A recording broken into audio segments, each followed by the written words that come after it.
हाथरस के नाम पर हिंसा भड़काने के लिए इंटरनेशनल साजिश तैयार की गई थी। शायद हां, जांच एजेंसियों को इस बात के सबूत मिल रहे हैं।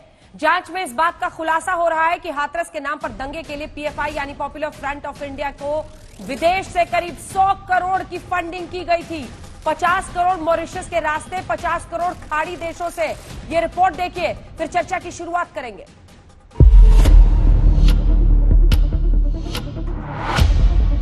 हाथरस में हिंसा के लिए विदेश से आए पैसे। यूपी में 100 करोड़ की साजिश का पर्दाफाश। इन सभी नमूनों के एक एक वक्तव्य, एक एक कृत्य जनता के सामने साफ गोई के साथ सामने आते हुए दिखाई दे रहे हैं। कोई कह रहा है फलानी जगह हम दंगा कराएंगे जाति के आधार पर, कुछ लोग उधर से मरेंगे, कुछ लोग इधर से मरेंगे, हमारे नेता आएंगे उसके बाद जाकर के राजनीति करेंगे। यानी एक गरीब की लाश पर राजनीति करने वाले इन चेहरों को पहचानिए। तो हाथरस को लेकर उत्तर प्रदेश के मुख्यमंत्री जिस साजिश की बात कर रहे हैं उसके तार 7 समंदर पार से जुड़े हैं। आप ये जानकर हैरान हो जाएंगे कि यूपी को दंगों की आग में झोंकने के लिए पीएफआई यानी पॉपुलर फ्रंट ऑफ इंडिया को 100 करोड़ से ज्यादा की फंडिंग हुई थी। जांच एजेंसियों की माने तो हाथरस के नाम पर दंगा भड़काने के लिए 50 करोड़ रुपए मॉरिशस के रास्ते भेजे गए और 50 करोड़ मध्य पूर्व के देशों से भेजे गए। साजिश को अंजाम देने के लिए पीएफआई को फंडिंग का खुलासा ईडी की शुरुआती जांच में हुआ है। फिलहाल जांच एजेंसियां इन सवालों के जवाब ढूंढ रही हैं कि वो पैसे किसने भेजे और कैसे भेजे। सरकारी सूत्रों ने आज ये जानकारी दी कि पीएफआई को इस मामले में 50 करोड़ रुपए की फंडिंग हुई है और ये सब मॉरिशस के रास्ते उन तक पहुंचा है। यही नहीं, अब तक हाथरस के बहाने पीएफआई और उस जैसी दूसरी संगठनों को तकरीबन 100 करोड़ की फंडिंग की जा चुकी है और ये सारी फंडिंग मॉरिशस और खाड़ी के देशों के अलावा भारत से भी हुई है।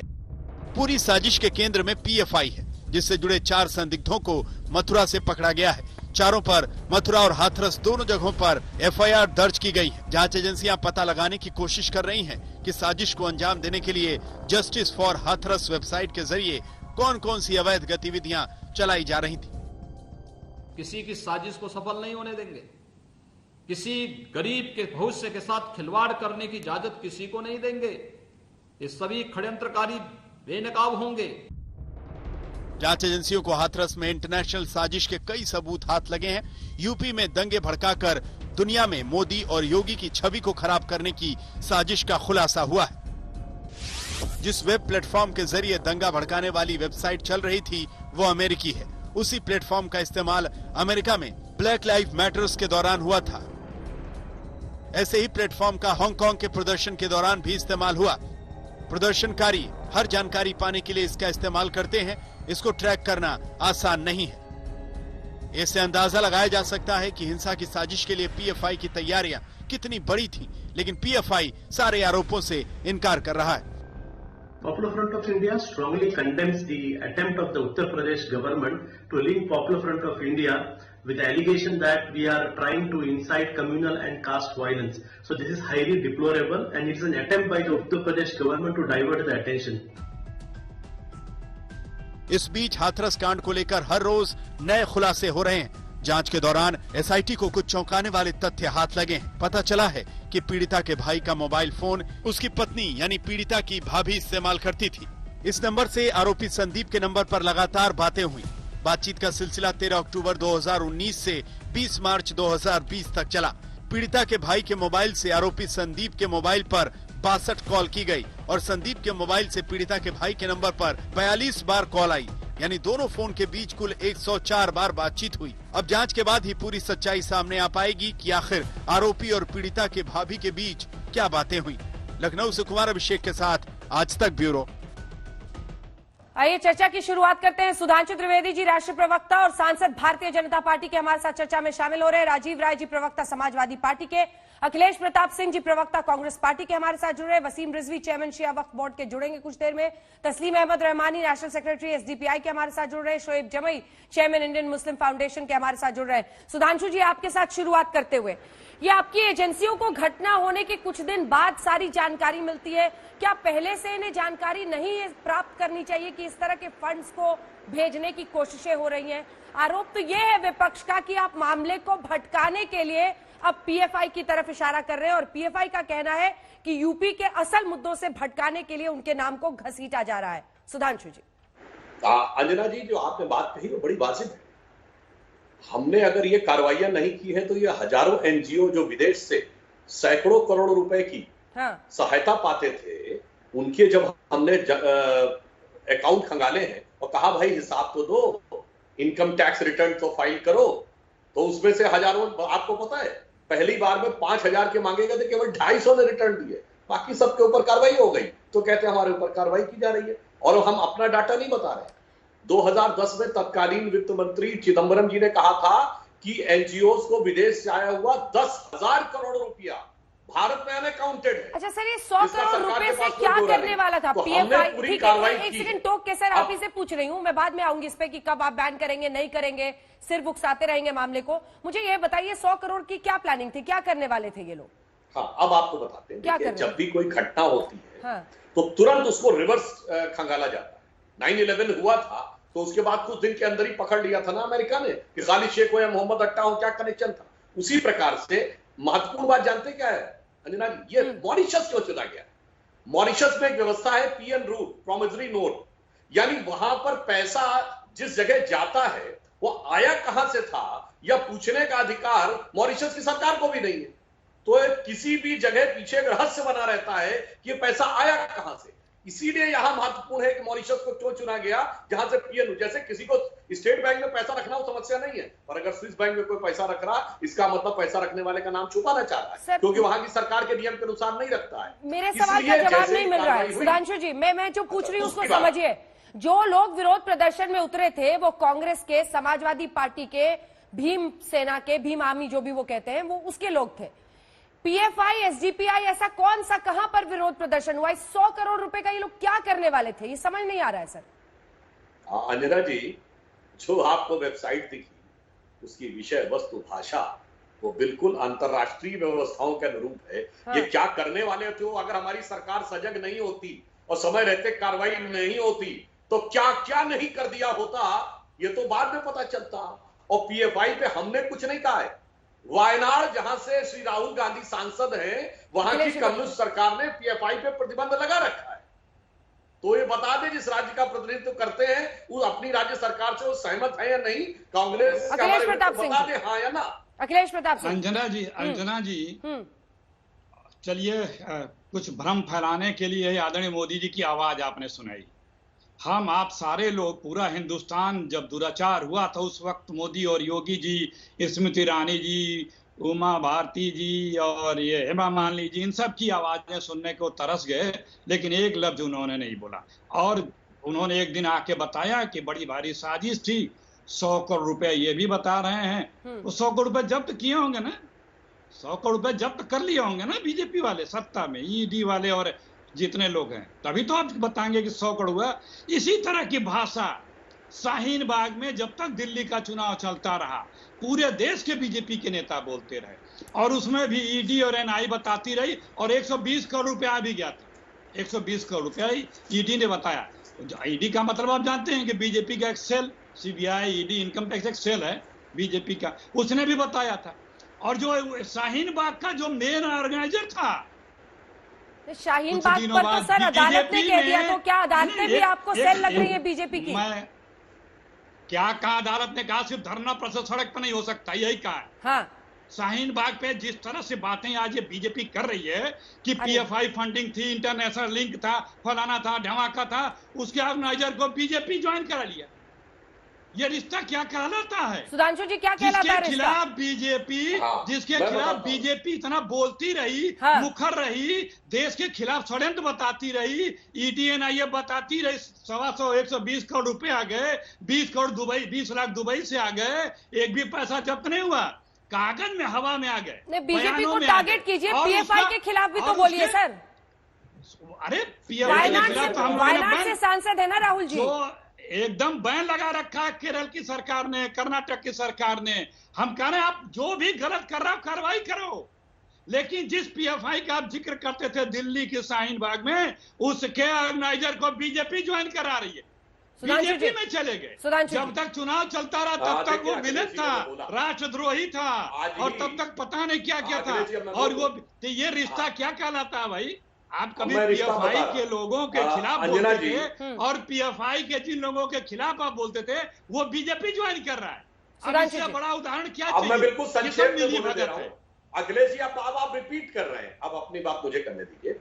देखिए, शाहीन बाग पे आज सर्वोच्च न्यायालय का निर्णय आया कि कोई भी वहां स्थायी रूप से किसी जगह कब्जा करके धरना नहीं कर सकता। तो आपके नेता मणिशंकर अय्यर, शशि थरूर, सलमान खुर्शीद, जिन्होंने कहा था यहां धरना करना उनका संवैधानिक अधिकार है, वो माफी मांगे कि सर्वोच्च न्यायालय ने आज उनको गलत सिद्ध कर दिया। दूसरा पॉइंट, रिश्ता क्या कहलाता है आपको पता है? कर्नाटक में कांग्रेस पार्टी ने एसडीपीआई के साथ गठबंधन किया था, जो पीएफआई का राजनीतिक वो मांगना जाता है, और एसडीपीआई के खिलाफ लोगों के मुकदमे सिद्धारमैया ने वापस किए थे। रिश्ता ये कहलाता है। इसलिए आपके मुंह से एक लफ्ज नहीं निकल रहा है पीएफआई के खिलाफ, जो कि कर्नाटक में गठजोड़ है, उनके गुनाहों पे पर्दा डालने के लिए सिद्धारमैया की सरकार वापस ले चुकी है।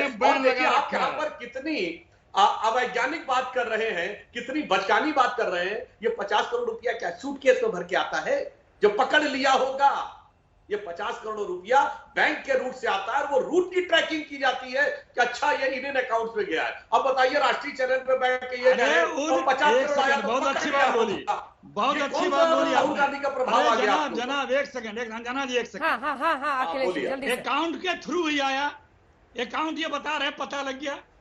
जब ऐसी चीजें पता लगती है अकाउंट सीज होता है। क्या आपने अकाउंट सीज किए? वो रुपया आपने पाए? ये इसी तरह के देखिए अंजना जी, मैं आपको एक और उदाहरण दे रहा हूं। दिल्ली में दंगा हुआ था कि नहीं हुआ था सर अखिलेश जी? दंगे के लोग तो दिख रहे थे टीवी दिल्ली पे में बोलते हुआ हुए। कि नहीं हुआ? एकदम दंगा हुआ था। तो फिर दंगे अगर ऐसी भड़काते नौबत हुए, आ जाए, दंगे आप करते चाहते हुए। हैं कि देश जले, अगर इसके लिए सुनिए कदम उठाया अंजना जाए जी, वक्त अंजना रहते तो जी, क्या दिक्कत है सर? अंजना जी, तो एकदम कदम उठाइए, हाँ। सख्त कार्रवाई करिए, लेकिन तथ्यों के साथ। आप जो कर रहे हैं उसका प्रूफ के साथ। दिल्ली में मैं आपको उदाहरण दे रहा हूं कि जिसको आप कोसते थे उसको आप बीजेपी शामिल कराएं, और सारी बातें क्या खत्म हो गई। प्रूफ कुछ चाहिए? आप वो दिखा कह नहीं रहे हैं पाए। कि 100 करोड़ हमने दोनों ही मॉरिशस रूट और जो भी बैंक में था वो अरे, सीज किया है, वो कह रहे हैं। अब इसके बाद क्या आके अखिलेश प्रताप सिंह जी को पेपर दिखाएं, नोट सुनिए, गिनवाएं, क्या सुनिए करें? अंजना जी हाँ। मैं दूसरी बात कह रहा हूं कि जो ऑर्गेनाइजर था वो बीजेपी में क्यों ज्वाइन कराया? वही तो मैं पूछ रहा हूं, ये रिश्ता क्या कहलाता है? क्या नाम है यही ऑर्गेनाइजर तो का? कौन ऑर्गेनाइजर का शहजाद अली शहजाद अली को ज्वाइन कराया देखिए। आपने बीजेपी में? सुधांशु जी, अंजना जी, पूछिए वो कौन है? यहाँ शोएब जमाई बैठे हैं। शोएब जमाई सुनिए, अरे कौन है जब वो शाहीन शहजाद बाग अली? में- अरे अब मुझे जवाब देने 15 दीजिए। अगस्त सुनिए, जब अगस्त अब महीने मैं में जवाब ज्वाइन दे करा। दूंगा। कौन है वो? अरे भाई आपके अब मैं प्रदेश जवाब दूं। अध्यक्ष ने अरे ज्वाइन हाँ, बिल्कुल कराया। जवाब देता हूँ भाई।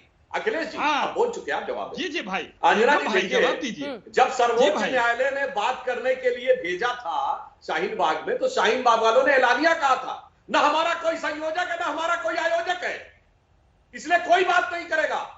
सब भीड़ में बात होगी। शोएब जमाई बैठे थे, ये आते थे, उसके प्रतिनिधि बन के फिर कहने लगे मैं आधिकारिक प्रवक्ता नहीं हूं। तो आज ये अखिलेश जी को कहां से देखिए। आयोजक और कहां से अंजना संयोजक जी। नजर आया? किसने कहा वो अंजना आयोजक जी। है? शाहीन बाग वाले तो कहते थे हमारा कोई है ही नहीं, हम तो जनता का आंदोलन है। जब सर्वोच्च अब न्यायालय ये ने भेजी शाहीन- 3 लोगों की टीम, तो उन्होंने कहा कोई एक क्या 10 आदमी भी नहीं है, हजारों से बात करनी पड़ेगी, और आज इनको आयोजक नजर आ गया। गजब का तर्क देते हैं भाई आप तो। मैं जवाब दे रहा हूं। अंजना जी, अगस्त महीने में ज्वाइन कराया था इन्होंने, और आज देखिए शाहीन बाग के पैरोकारी कर रहे हैं बीजेपी के प्रवक्ता। ये है बीजेपी का मुखौटा। अरे भैया, मैं पैरोकारी ये नहीं सुनिए, कर रहा हूं प्लीज ना। प्लीज चुप रहिए। यही है बीजेपी का मुखौटा। अब आप अपने चुप हो गए। जब तक चुनाव दिल्ली का होता रहा, शाहीन बाग अंतर्राष्ट्रीय साजिश थी, शाहीन बाग में फॉरेन फंडिंग थी, शाहीन बाग में दंगे कराने की साजिश थी, और साजिश करता टीवी पर दिखे आपके नेता लोग बकायदे, और जैसे काम हो गया सुधांशु जी, जल्दी से एक लाइन में शोएब बीजेपी जमाई के ज्वाइन पास करा लिया आएंगे। गया। एक लाइन बीजेपी ज्वाइन करा लिया गया। इनका दर्द, ये है रिश्ता इनका। एक ही लाइन बोलूंगा। हाँ सुधांशु जी, ये है शाहीन इनका बाग को रिश्ता। लेकर इनका दर्द समझा जा सकता है इनके नेताओं अरे ने जाके हमारा खूब दर्द छाती नहीं, ठोकी। आपका प्यार की मगर बात कर रहा हूं। शाहीन बाग मैं में आपके इनके- शाहीन बाग के रिश्ते की बात कर रहा हूँ, दर्द अरे नहीं। अखिलेश जी, आपका क्या अरे रिश्ता बोल- शाहीन बोल- बाग के आंदोलनकारियों से, वो अरे मैंने मैं बताया बता रहा हूं, सुनिए ना। आपको। और आपका प्रदेश अंजना अध्यक्ष जी, ने ज्वाइन कराया है, देखिए, किसी और अखिलेश ने जी, सुधांशु कराया अखिलेश जी नहीं है। रुके, है ना। एक बार सुधांशु जी बोलने आ रही हूँ, राजीव जी इसके बाद एक आपको लाइन बस, जल्दी से एक सुनाइए। लाइन हाँ। अंजना जी, हाँ। देखिए शाहीन बाग से अखिलेश जी का दर्द का रिश्ता है, क्योंकि इनके दर्जन भर नेताओं ने जाके छाती ठोकी और जमानत जब्त हो गई वहां।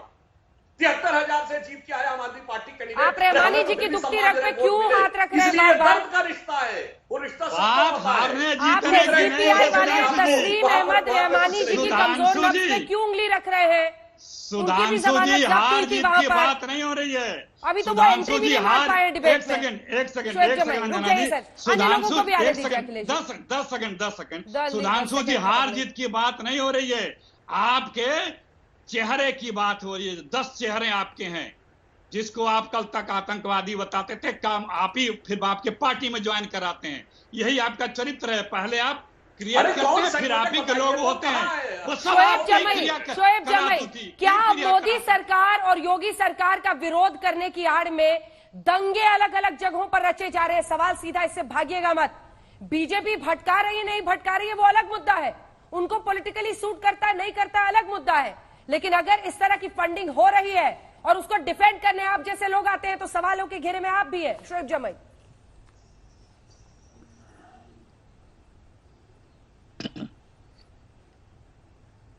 मोडस ऑपरेंडी बन गई है। जब भी इस देश में जनता का गुस्सा सरकार के प्रति बढ़ना शुरू होता है या विपक्ष को कोई माइलेज मिलता है किसी मुद्दे पर, तो सरकार उसको दबाने के लिए दिखाती है कि देखो मैं तुम्हें देशद्रोही साबित कर दूंगा, जैसे किसी मुसलमान को पकड़ करके हमने यहाँ पे मुर्गा बना दिया। उसी तरीके से उन्होंने किसानों पर भी करने की कोशिश की, जब कंगना जी ने, उनकी पोस्टर गर्ल ने कहा कि ये किसान आतंकवादी है। उसी तरीके से जब शाहीन बाग में हम खड़ा हुए सरकार के खिलाफ, तो हमें भी देश विरोधी बता दिया। पोस्टर गर्ल क्या होता है के बारे में अभी अखिलेश जी कह रहे थे, पोस्टर गर्ल क्या होता है? शोएब जमाई, पोस्टर गर्ल क्या होता है? क्या होता है? जाहिर सी आप बात यहाँ है, बैठ के कंगना- रोज कांग्रेस के बारे में सुबह से शाम तक वाह वाह वाह वाह करते रहते, जिस तो आपको हम तरीके से पोस्टर बॉय तो नहीं कहते हैं कांग्रेस के? आपको हम बताते हैं ना कि आप मुस्लिम काउंसिल से हैं, जो भी आपका परिचय है वो बताते हैं। किसी भी महिला के बारे में इस तरह की शब्द बोलने की क्या जरूरत है आपको? जी, और क्या दिल्ली के दंगों में, नहीं देखिए, दिल्ली के जब दंगों कंगना में, रनावत जी दिल्ली यहाँ के से दंगों बीजेपी के लिए में बैटिंग कर रहे थे, कई लोग आरोपी नहीं हुए हैं, चार्जशीट नहीं हुए हैं क्या? उससे आप कैसे पर्दा डाल दीजिएगा? क्या वो सच देश के सामने नहीं आया? कितने लोगों की जान गई दिल्ली के दंगों में? शोएब जमाई जवाब दीजिए। मैं एक बात, 1.5 दर्जन लोग बीजेपी मैं के दो- हैं, उसमें 1.5 दर्जन लोग बीजेपी अरे के तो हैं हमें उन दो पॉइंट तो रखने दीजिए ना। अखिलेश जी, अब शोएब 2 जमाई को पॉइंट मत तो रखने डिफेंड दीजिए। कीजिए। शोएब जमाई को एक बोलने मिनट। दीजिए अपने। अरे अखिलेश जी सुन लीजिए, एक मिनट। देखिए, आप लोग एक ही टीम में बैटिंग कर रहे हैं। हाँ, शोएब देखिए, जमाई, पहली बात तो ये है कि पीएफआई जो संगठन है वो बैंड संगठन नहीं है। 2012 से उसको टैक्स में रिबेट मिला हुआ और केंद्र सरकार भी इस बात को जानती है। अगर ये इतना ही देश विरोधी संगठन है तो 6 साल से क्या कर रहे थे? पॉइंट नंबर 2, अभी शाहीन बाग के बारे में बात हो रही थी। देखिए, मैं जानता हूं कि शुरुआत में मैं आधिकारिक तौर पर बात नहीं रख रहा था, लेकिन बाद में जाके शाहीन बाग राष्ट्रीय आंदोलन समिति बनी और मुझे उसका सह संयोजक एवं प्रवक्ता नियुक्त किया गया। जिस शहजाद अली की बात हो रही है वो बेशक किसी आधिकारिक पोजीशन पे नहीं है, लेकिन प्रदर्शनकारी थे। अगर शाहीन बाग इतना देश विरोधी आंदोलन था तो हमारे प्रदर्शनकारी को बीजेपी ने इतना आवभगत क्यों किया, क्यों फूल मालाओं से स्वागत किया? और एनपीआर पे जो हमारा यहां से मांग थी उसको बीजेपी ने पूरा कर दिया। एनपीआर अब 2010 के फॉर्मेट पर होगा। तो मैं वही कह रहा था, ये मोडस ऑपरेंडी है लोगों को डराने के लिए कि सरकार के खिलाफ मत खड़ा होना, वरना मैं तुमको देशद्रोही साबित कर दूंगा। जो लड़के, जो स्टूडेंट मोदी जी को डिसलाइक कर रहे थे यूट्यूब पे, उसको पाकिस्तानी और चाइनीज बता दिया। यहां आप किसानों का आतंकवादी बता दिए, कांग्रेस और सपा वालों को देश विरोधी बता दिए, ताकि लोग डर जाए और मोदी जी और योगी जी के खिलाफ कोई आवाज ना उठाए। ये मोडस ऑपरेंडी है। लेकिन ऐसे नहीं चलेगा। 130 करोड़ की जनता इस देश में जब जब सरकार खिलाफ करेगी हम सड़कों पर उतरेंगे। रोक सको तो रोक लेना। जवाब दीजिए जल्दी से।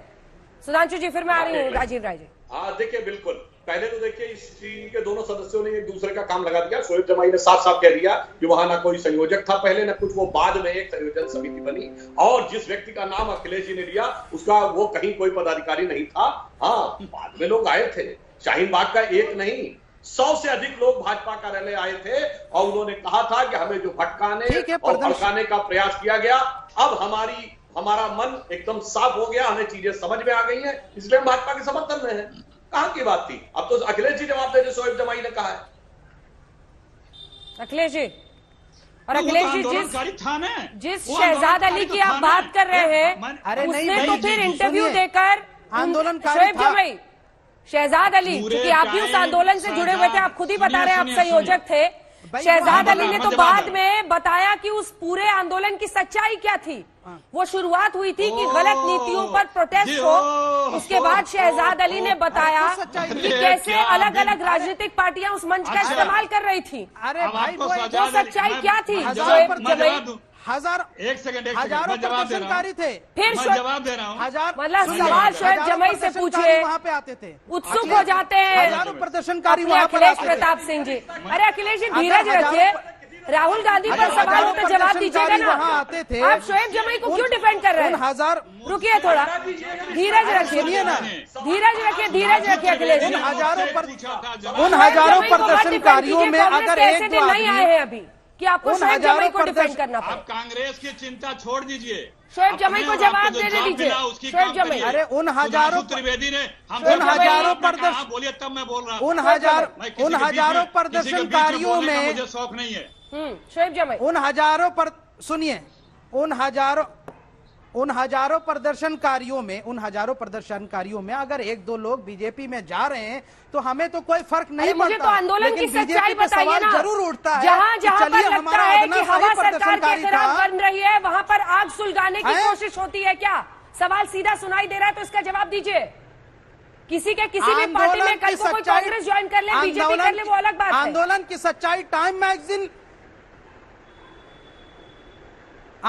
की सच्चाई टाइम मैगजीन ने बता दी जब उन्होंने 100 प्रभावशाली व्यक्तियों में हमारी शाहीन बाग की सिंबल दादी को शामिल किया। आप भी आई थी अंजना जी यहाँ शाहीन बाग में जब आपको फूल मालाओं से स्वागत किया गया था। आपने देखा नहीं औरतें कैसे सरकार के खिलाफ खड़ी थी? आपने खुद यहाँ से बताया था आज तक पे, और वहां मैं भी मौजूद था कि जब आपने कहा कि औरतें किस तरीके से घरों को छोड़ करके सरकार और कानून के विरोध खड़ा कर रही है, उनको कौन सपोर्ट कर रहा नमक था? मिर्च उन लगाना औरतों को कोई कौन आपसे फंड कर रहा था? सीखे। अरे ये औरतों की आवाज थी। नमक आप मिर्च खुद लगाना महिला की कोई आवाज आपसे है। सीखे। क्या महिलाओं ना फूल ना महिलाओं की माला, आवाज को दबा दिया ना जाए? फूल ना माला, या आपने जोड़ दिया अपनी तरह से जो जोड़ना था।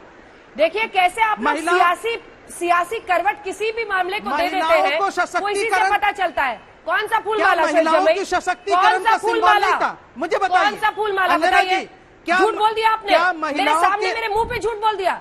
कौन सा फूल माला? देखिए कहाँ था मैं तो फूल? जानता कहाँ हूँ माला? कि शाहीन बाग में आपका स्वागत फूल किया माला गया। झूठ बोलते हैं शाहीन सर, बाग मुंह में पे झूठ आपका बोलते स्वागत हैं। किया गया, तमाम महिलाओं ने आप मुंह आपके पे लिए झूठ चीयर बोलते किया हैं। था। चीयर कोई किया फूल गया था माला मैडम। नहीं था। हमने सवाल पूछा, उन्होंने सवालों अरे का ये जवाब शाब्दिक दिया। अर्थ है। ये जो आप लोगों में एक शाब्दिक अर्थ है। उत्सुकता रहती है ना कि क्या हर रिपोर्टर को अपनी तरफ क्या उनकी तरफ शाहीन बताने बाग की, महिला सशक्तिकरण का सिंबल नहीं था?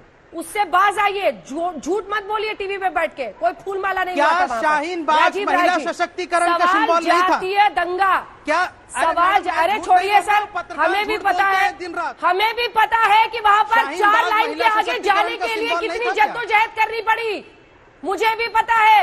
मैं गवाह हूँ इस बात की। 4 लाइन से आगे जाने नहीं दिया जा रहा था मुझे। आप तो बता कितनी रही हैं। मुश्किल हो रही थी, आपको भी पता है, मुझे भी पता है। आगे वालों से बात कीजिए, इनको सब पता, इनसे बात कीजिए।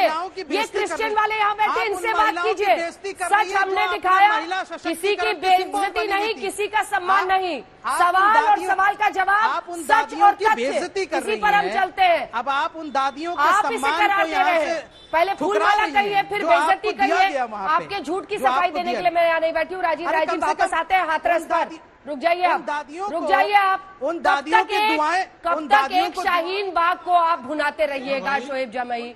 कब तक एक शाहीन बाग को भुनाते रहिएगा? राजीव राय जी, सरकार का ये आरोप है, सरकार का ये आरोप है। अरे ये महिला कार्ड कहीं और खेलिएगा जाके। शोएब जमई की आवाज नीचे कीजिए। ये महिला कार्ड कहीं और खेलिएगा। सच और तथ्य पे बात करते हैं हम। हमें भी पता है 4 लाइन 5 लाइन से आगे नहीं जाने दिया जा रहा था। राजीव राय जी बताइए, सवाल आज ये है कि योगी सरकार कह रही है कि तमाम राजनीतिक पार्टियां और सबकी शय पर जातीय दंगे कराने की कोशिश हो रही थी। क्या है इसका सच समाजवादी पार्टी की नजर? राजीव राय जी। अंजना जी, सरकार की हर अक्षमता और असफलता पर अगर विपक्ष की साजिश कहा जाए और सरकार की कोई जिम्मेदारी नहीं बनती है, तो मैं एक लाइन में ये कहना चाहूंगा कि योगी जी को मुख्यमंत्री बनाना है उत्तर प्रदेश की जनता के खिलाफ साजिश था। आदरणीय सांसद जी ने भी कहा कि शाहीन बाग के बाद 50-100 से ज्यादा लोग आए और बोले कि हमारा हृदय परिवर्तन हो गया है, हमसे गलती हो गई है। कर ये उत्तर प्रदेश के सारे अपराधी और बलात्कारी आकर इनके कार्यालय में कहेंगे कि हमसे साजिश करवाकर, हमसे घुमाकर हमसे बलात्कार और अपराध करवा लिया गया, हमारा हृदय परिवर्तन है। तो जैसे आज तक अपराधी इनके यहाँ आते हैं, गंगोत्री में पवित्र हो जाते हैं, ये सब पवित्र हो जाते हैं। शाहीन बाग का मामला 100 लोग मैं नाम गिना दूंगा, कुछ तो महत्वपूर्ण नाम है, नाम गिना दूंगा, हो गए। शाहीन बाग पर भी आज बहस नहीं हो रही है, बहस हाथरस पर हो रही है। क्या पीएफआई, पहली बात, अगर पीएफआई की फंडिंग आई तो उसको रोकने की जिम्मेदारी किसकी है? तो सबसे पहले गृह मंत्रालय और वित्त मंत्रालय के कर्मचारी अधिकारियों पर कार्रवाई क्यों नहीं हुआ? मंत्री से इस्तीफा क्यों नहीं मांगा गया? दूसरी बात, आप आकर कोई ना कोई एक शिगुफा छोड़ दे। अगर आपने उन अकाउंट्स को, उन रूट को पहचान लिया तो आज तक पर पब्लिश क्यों नहीं कर रहे हैं कि इन रूट्स के थ्रू पैसा आ गया है? आप हिट एंड रन नहीं कर सकते, आपकी कोई जिम्मेदारी नहीं बनती है। आप सुबोध कांत सिंह की हत्या हुई थी तो आपने बोला साजिश है, कानपुर की घटना हुई आपने बोला साजिश है, दलितों के साथ अत्याचार हुआ आपने बोला साजिश है। तो ऐसे नालायक निकम्मी सरकार की जरूरत ही नहीं कि कोई भी पैसा भेजकर साजिश करता रहेगा। ऐसी सरकार की क्या जरूरत है उत्तर प्रदेश में? आपकी कोई जिम्मेदारी बनती है? अगर पीएफआई इन्वॉल्व है तो आपको पूरे देश में बैन करने से किसने रोका है? क्यों आप उसको टैक्स में रिपोर्ट देते हैं? आपको किसने रोका है? आप तो सरकार का पक्ष लेते हैं, बोलिए ना सीधे, बोलिए कि पीएफआई को बैन कीजिए। कब तक हर जगह पर पीएफआई का रोना रोएगा देश? अंजना मैं कोई सरकार का पक्ष नहीं, वो मैं कहूंगा अब बीच में ना बोले कोई, मैं किसी के बीच में नहीं बोलता और मैं चाहता हूँ कि आप हैं क्या खाम खा हैं? आपके कौन से अकाउंटेबिलिटी रिस्पॉन्सिबिलिटी है? कौन आप खाम खा हैं? आरएसएस का इसमें क्या लेना देना है? खाम खा की बात तो मालूम थी, कौवे कहाँ से आ गए? खाम खा बोलते हैं, खाम खा है। आपका क्या स्टेक है? ना आपकी अकाउंटेबिलिटी ना रिस्पॉन्सिबिलिटी, आपकी बात का क्या वजन है? अखिलेश जी अच्छा जवाब सुनिए। हाँ, अपने जय श्री बोलिए। इनका क्या सुनना है? इनकी क्या अकाउंटेबिलिटी? ये जो राजीव राय है, ये देखिए लगातार राजीव राय, पहले शोएब जमुई से पूछ लें उन्होंने कहा कि शाहीन बाग के प्रदर्शनकारी और उन्होंने उत्तर प्रदेश के बलात्कारी और अपराधियों की तुलना कर दी, बराबर कर दिया कि वो भी आ जाएंगे तो ले लेंगे। तो वो मानते हैं शाहीन बाग के प्रदर्शनकारी वही थे, अपराधी थे, ये तो मान लिया आज राजीव राय। ये बात तो बड़ी साफ हो गई। शोएब जमुई जवाब दें इसका। नंबर 1 बात। नंबर 2 बात, पीएफआई पर बैन की बात। सुन लीजिए ना, राजीव राय आपके बीच में नहीं बोला तो बाद में बोल रहा हूँ ना, मैं आपका मोटा बाद में बोल रहा हूँ ना। बड़ी साफ सी बात है, पीएफआई पर बैन लगना चाहिए, सरकार क्यों नहीं लगा रही? इसका अपनी बात कहिए, मेरी बात को अपने चार्ज में मत जैसे सरकार से अपनी बात कहिए, मेरी बात को अगर झूठ साबित करेंगे तो मैं बोलूंगा, मैं किसी के बीच में नहीं बोलता हूं, मैं कभी किसी के बीच में नहीं बोलता हूं। जैसे कहते हैं जीएसटी वापस लो, जैसे कहते हैं किसान बिल वापस लो, आज ये सार्वजनिक रूप से मांग करें कि पीएफआई पर बैन लगाओ। उसके बाद मालूम चलेगा ना कि कर्नाटक में सिद्धरामैया ने पीएफआई के आरोपियों को क्यों छोड़ा था जेल से? आप क्या कर रहे हैं? से किसने किया था समझौता? और जहां तक पैसे की बात है, बड़ी साफ सी बात है, आप बीच में नहीं बोलेंगे, आप बीच में नहीं बोलेंगे, समझे? आप बीच में नहीं बोलेंगे। अरे अखिलेश प्रताप सिंह जी, आपका भूतपूर्व अध्यक्ष, आपका भूतपूर्व अध्यक्ष सुप्रीम कोर्ट में झूठ बोल के गाली बोल के माफी मांगता है।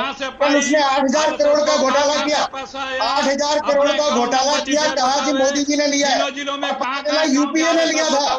आप माफी मांगेंगे? ये माफी मांगेगा ये आदमी? क्यों करते रहते हैं बीच में? मैं इनके बीच में बोला था क्या? आरएसएस अकाउंट, मैं इनके बीच में बोला था क्या? 8,000 करोड़ का, 8,000 करोड़ के प्लेन को, 8,000 करोड़ के प्लेन का, विमान का ऑर्डर किसने दिया था? वो किसने दिया था? जिसमें राहुल गांधी ने कल राहुल गांधी नहीं बैन करेंगे ना पीएफआई को, तो सरकार को ही बैन करना होगा। अपनी जय अवस्थी जी, पहले अपने जय अवस्थी जी, पीएफआई को राहुल गांधी नहीं बैन करेंगे ना, बैन तो करना पड़ेगा सरकार को। मांग कीजिए, मैं कह रहा हूँ मांग कीजिए ना, मांग तो करेंगे। अंजना जी, जैसे किसान अच्छा, इनकी मांग की बदौलत बैठे हुए हैं कि राहुल गांधी मांग करें तो सरकार बैन करेगी। के साथ कौन है? आरएसएस बतावे कि कहाँ से पैसे आते हैं आरएसएस को।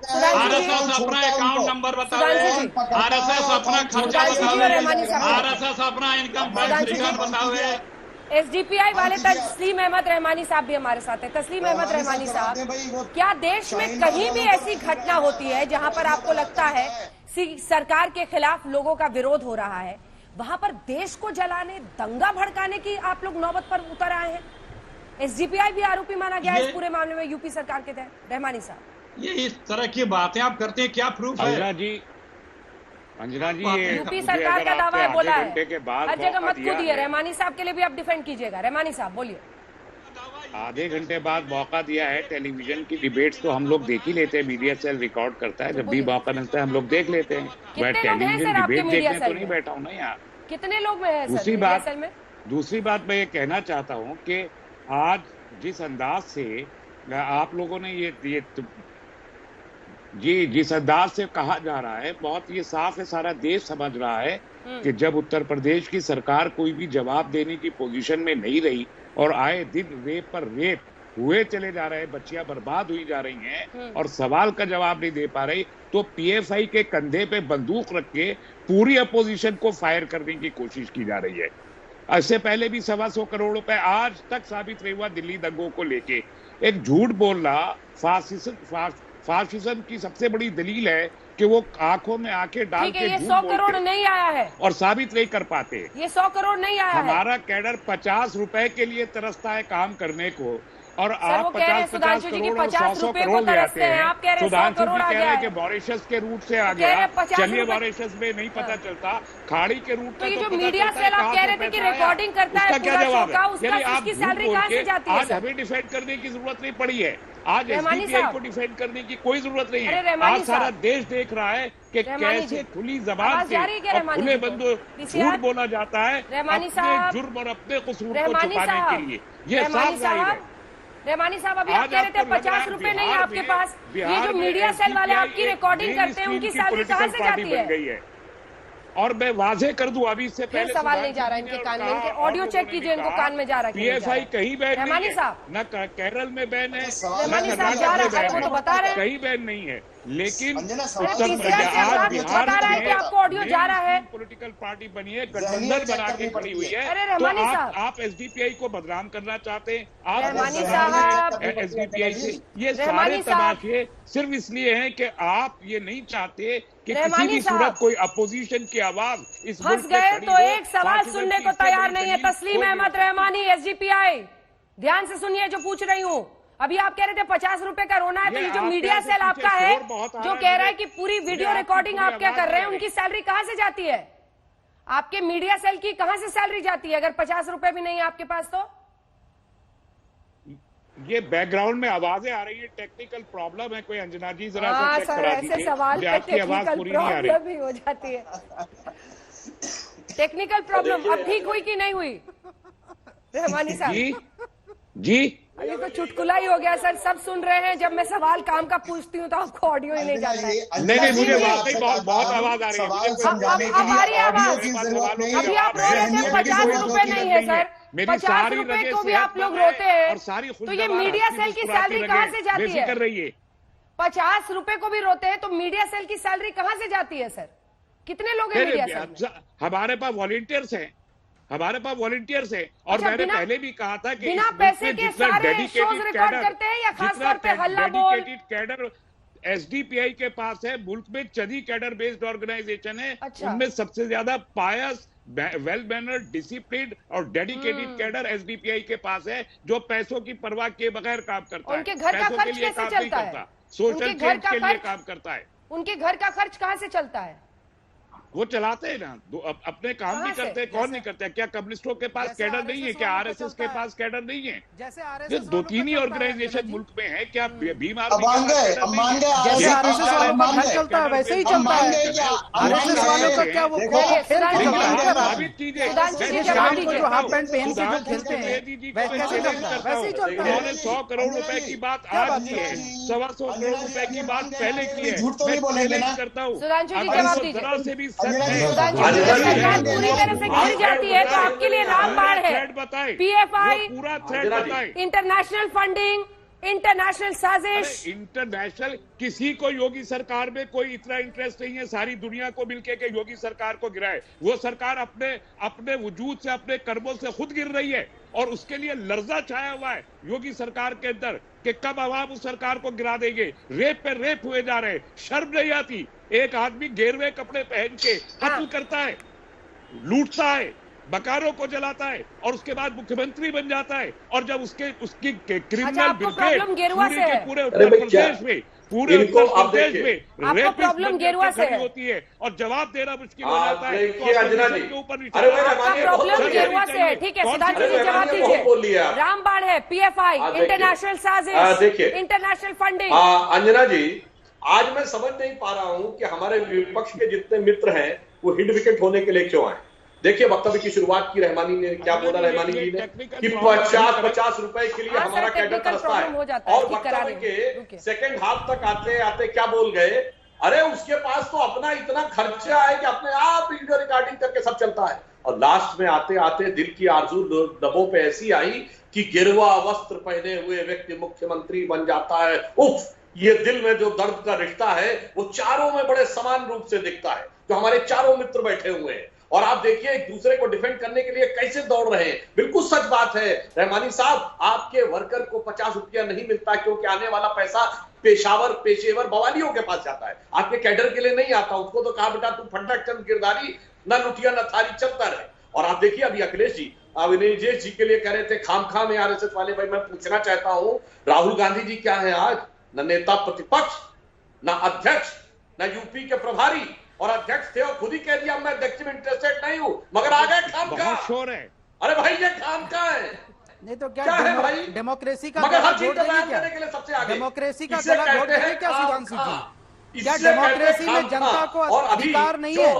रहमानी जी, डेमोक्रेसी में जनता को सरकार के खिलाफ बोलने का अधिकार नहीं है। संघ के आप बेटियों को रात में जला देंगे, आप बेटियों को रात में पेट्रोल डाल के जला देंगे और जनता आपके खिलाफ नहीं खड़ी हो सकती। कहां की बात और मैं एक और बात कहना चाहता डेमोक्रेसी है। हूं, जांच के दौरान ये पूछ रहे हैं कि अभी बताया क्यों? अरे पैसा आया है सीए के प्रोटेस्ट के दौरान, पीएफआई के अकाउंटों से कहीं 30 लाख निकला, कहीं 40 लाख कैश निकला, 24-47 घंटे में आपने 100 करोड़ का दिल्ली के रंगों में 100 करोड़ का इल्जाम आप लगाया था, क्या थ्रेड है आपके पास? आज तक आप बड़ी केस कोई बता पाए? आप नाकाम हो गए। अंजना जी, ये बताइए, आप सीबीआई को यूज करते, खाली पहले सीबीआई रुकिए रहमानी साहब, रुकिए, बीच में मत बोलिए सर, बीच में मत बोलिए, सब्सक्राइब से जुड़े। रहमानी साहब बहुत देर तकरीर कर ली है। अरे भाई चीफ मिनिस्टर बहुत देर तकरीर कर ली है आप, बीच में नहीं आवाज नहीं। वो जैसे सवाल पूछा जाता तो आपको टेक्निकल ग्लिच आ जाती है, और उसके बाद बोलने के लिए आपकी आवाज धार चलती है, सारा टेक्निकल प्रॉब्लम खत्म हो जाती है,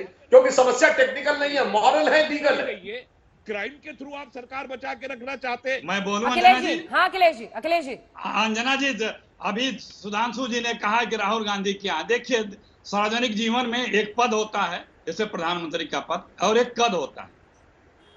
पद कोई भी पा सकता है लेकिन कद वाला ही हमेशा बड़ा होता है। मोदी जी भले प्रधानमंत्री हो, लेकिन राहुल गांधी के पास देश का कद है, विश्वसनीयता है, उसमें आस्था है लोगों की। वो देश, प्लीज रुक जाइए, वो तो मोदी जी हैं, वो मोदी जी हैं। आप मोदी जी हैं। कोई भाषण से शुरू कर लीजिए, मैं मोदी जी के हर भाषण पे आपके उस ठगी को प्रूफ करने को तैयार बैठा हूँ। सुनिए, कोई भाषण को शुरू कर लीजिएगा मोदी जी के चैनल में। अखिलेश जी, देश की जनता तय करती है। विश्वसनीयता सार्वजनिक जीवन में सबसे बड़ी पूंजी होती है, और जो लोगों के दिल की बात करे वही नेता होता है। अपने मन की जो सिर्फ बात करे, वो मन की बात सिर्फ मोदी जी कर सकते हैं, अपने मन की, लेकिन देश की जनता की मन की बात कैसे नापी आपने? वही मैं कह रहा हूँ, कद राहुल गांधी का है। लोकतंत्र में तो जनता ही तय करती है ना सर, अभी तक तो जनता ही तय करती है। वो पद आप पा गए, चुनाव किसी कई तरीके से,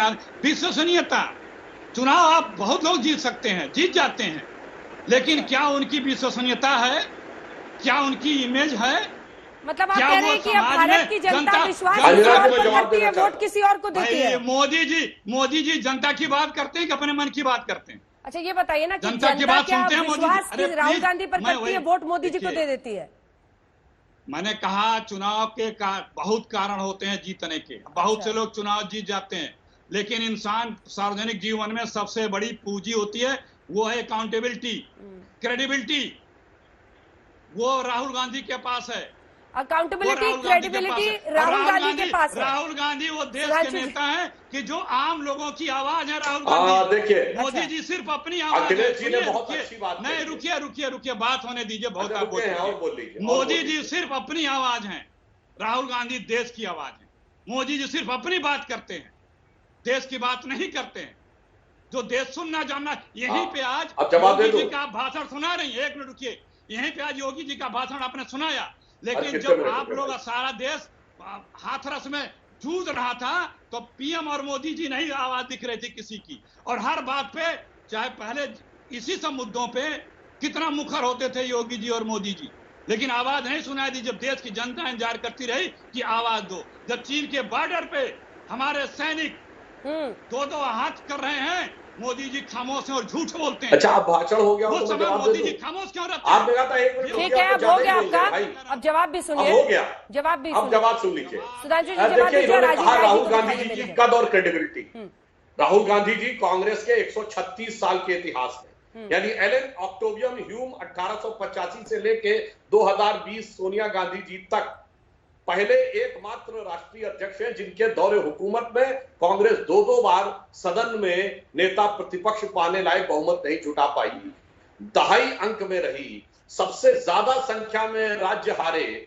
यह उनके कद और क्रेडिबिलिटी का इतना जबरदस्त परिचायक है कि 1977 में श्रीमती इंदिरा गांधी के बाद पहली बार ऐसा हुआ कि कोई गांधी परिवार का व्यक्ति अमेठी रायबरेली आ रहा हो और अपनी बपौती जो है अमेठी रायबरेली, वहां से पराजित होकर वायनाड जाना पड़ा। तो ये साफ दिखाई पड़ता है कि उनका कद और आखिर में पद भी छोड़ना पड़ा, कुल मिलाकर अपनी भस्म मिटानी पड़ी। इसलिए राहुल गांधी जी की क्रेडिबिलिटी इतनी जबरदस्त है कि वो संसद के पटल पर कहते हैं कि फ्रांस के राष्ट्रपति से बात हुई, शाम तक उसका खंडन आ जाता है। वो संसद भवन के अंदर, हाउस के अंदर मोदी जी के गले लगते हैं और कुर्सी पे जाकर आंख मारने लगते हैं। राफेल के ऊपर कहते हैं सर्वोच्च न्यायालय ने चौकीदार चोर है कह दिया, फिर माफी मांगनी पड़ती है। तो आपकी कद और क्रेडिबिलिटी की गवाह पूरी दुनिया है, पूरा देश है, हमें कोई समस्या नहीं है। इसीलिए देखिए आप, अब मैंने आपकी बात शांति सुनी, फिर भी आप भड़बड़ाए चले जा रहे हैं। उनकी कद और क्रेडिबिलिटी का जवाब है 44 सीट, नहीं लगातार मत बोलिए। कांग्रेस 52 सीट, क्रेडिबिलिटी का जवाब है फ्रांस की सरकार का खंडन। ठीक है राजीव राय जी, जल्दी से कमेंट सर, ब्रेक का टाइम, माफीनामा जल्दी से राजीव राय जी। सुधांशु जी, राजीव राय जी, अंजना जी, देखिए कितना भी गंभीर मुद्दा लेकर आप देश के सामने आएंगे, दोनों राष्ट्रीय पार्टियां का मेन मकसद होगा कि उस मुद्दे पर बहस हटा के पद से लेकर कद से लेकर शाहीन बाग से लेकर गंगोत्री तक हो जाए। मैं सुधांशु जी सरकार में बैठे हैं, एक जिम्मेदार आम आदमी के नाते, आम मतदाता के नाते आपसे सवाल पूछ रहा हूं। जितने भी हादसे हुए, जितने भी दंगे हुए, जितनी भी घटनाएं दुर्घटनाएं हुई और जिसमें आपने विदेशी फंडिंग की बात करी है, उस पर आप श्वेत पत्र कब लाएंगे, कब देश को आज तक के माध्यम से, अन्य चैनलों के माध्यम से या सार्वजनिक मंचों के माध्यम से बताएंगे कि इन घटनाओं में इतने इतने पैसे आए कि हर बार आप गुफा छोड़कर चले जाएंगे? पहली बात। दूसरी बात, आप क्या योगी योगी योगी कर रहे हैं? योगी को मैं भी मानता हूं, मैं भी हिंदू हूं, मैं भी धार्मिक हूं। जो व्यक्ति एक बलात्कार और निर्मम हत्या के बाद एक बेटी को 3 बजे रात को पेट्रोल से जलवा दे, मुझे उसको योगी कहने में झिझक है। मैं आपको मान रहा हूं, माफी मांगिए पहले आप योगी की मामा मंडन से। देश के कद और पद की लड़ाई नहीं हो रही है, देश की और प्रदेश की जनता जो पिस रही है, देश और प्रदेश की जनता जो सिसक रही है, उसकी लड़ाई हो रही है। आप किसी बात का जवाब दिए? क्या आधी रात जो चिता जलाई गई थी उसे ही दबाने के लिए अब ये दंगे की पूरी बात बोली जा रही है, यही विपक्ष का आरोप है। सुधांशु जी 2 लाइन में जवाब, ब्रेक का टाइम हो गया। अरे वो वेबसाइट और उसके वो सहारे के सारे सामने अवेलेबल है, वेबसाइट के शॉट। और उसके बाद मैं ये कह रहा हूं, ये कह रहे हैं कि अपराध पर श्वेत पत्र कब जारी होता राजीव राय जी? काले कारनामों पे कार्रवाई होती है या आपकी सरकार में होता काले को श्वेत पत्र कर दे, बुलंदगी के केस विड्रॉ कर ले, बड़े बड़े अपराधियों के केस विड्रॉ कर ले, आतंकवादियों के केस विड्रॉ करके उनको लाकर राजनीति कर दे। हमारे यहाँ काले कारनामों पर कार्रवाई होती है, काले को श्वेत नहीं किया जाता है।